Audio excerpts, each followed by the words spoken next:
Yes, you could say that Michigan is a lot different this morning. From the time you went to sleep, several bills were passed overnight in a lame duck session, and now we're headed for the governor's desk. Joining us live over the phone this morning is Ari Adler. He's the press secretary for Speaker of the House, Jace Bolger. So good morning, Ari. Thank you for joining us. Oh, good morning. Thanks for having me on. All right, let's start here with why are we doing all this stuff now? It's a lame duck session. There's already been an election. This stuff normally takes a long time to get through, and yet there are more than a dozen bills that got passed since midnight, between midnight and 4 o'clock this morning. Well, a lot of the issues that we've been dealing with, that we've been talking about them for quite a while, whether it's been weeks or months, and in some cases the stuff we finished tonight is we've been talking for more than a year. We have a 2-year session. And so it's a lot of activity, ends up wrapping up at the end, but we have been working on these issues for quite a while. Is it fair? Is it fair for this to go through in the middle of the night?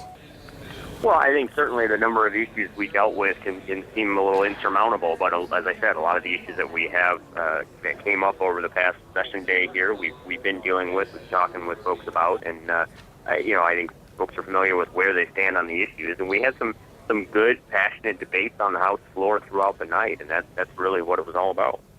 One of those things that is going to come up here that people will be talking about, I think, today is the conceal and carry changes to the law there that allows conceal and carry in schools and churches. Those schools can opt out if they want to, but it does allow weapons into the schools now. Some people may not be happy with that. What's the reason behind that? Well, we have been looking at what we can do in terms of gun owners' rights and looking at the concealed carry laws. And, a lot of places that now under this new law would allow concealed carry have already allowed open carry.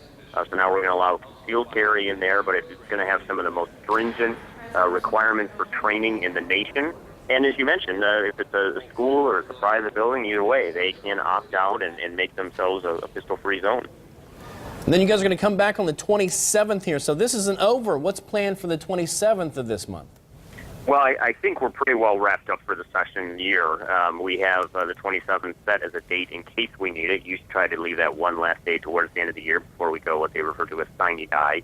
And we officially wrap the session, the 2-year session up. I think in terms of legislation, whatever you saw throughout the night tonight, that was going to be it. All right. Ari Adler, thank you so much for getting up and talking to us this morning. Long night for legislators there. We, of course, are going to get both sides to this story here. And right now, we're going to talk to State Representative Brandon Dillon, joining us live on the phone as well from Grand Rapids this morning. Good morning. Good morning. What do you think about what happened overnight? Well, obviously, I have a little different opinion about how this lame duck session was finished up. I think it's, if you look back in August, the Speaker was asked what he thought we would be doing in lame duck, and he said at the time he thought, from his perspective, we wouldn't be taking up much at all. And last night we were in session for about 20 hours straight, and we're taking up bills that we of pretty significant consequence, whether it was replacing the personal property tax or eliminating the personal property tax, the changes to the concealed carry law, as you mentioned, some pretty significant issues that we really didn't even have a chance to see the language in the bills. Things were being rushed through pretty quickly. Just not a good way to conduct legislative business. It's unfortunate, but that's what happened. So let me ask you, is this fair? Well, I guess it depends on which side you sit on, but I certainly don't think it's good for our system of government to be jamming legislation through in the middle of the night, especially, given the fact that we've just shut out a lot of citizens from a pretty important debate that we had here on the right to work legislation, and then come back 2 days later and start putting through some significant other pieces of legislation when people really aren't paying attention. What do you think your constituents are going to be most upset about when they wake up this morning and see what happened while they were sleeping? Well, I think just overall the process. This was a pretty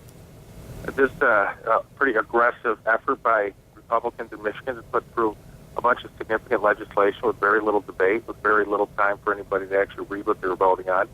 And I think, citizens in my district and across the state expect their legislators to at least respect the process and allow the public and their representatives to have an opportunity to look at legislation, debate it, to offer amendments when they need to, and that really didn't happen. And I just think it's, ultimately people are going to look at that and question the value of the legislation we produced if they didn't have an opportunity to look at it.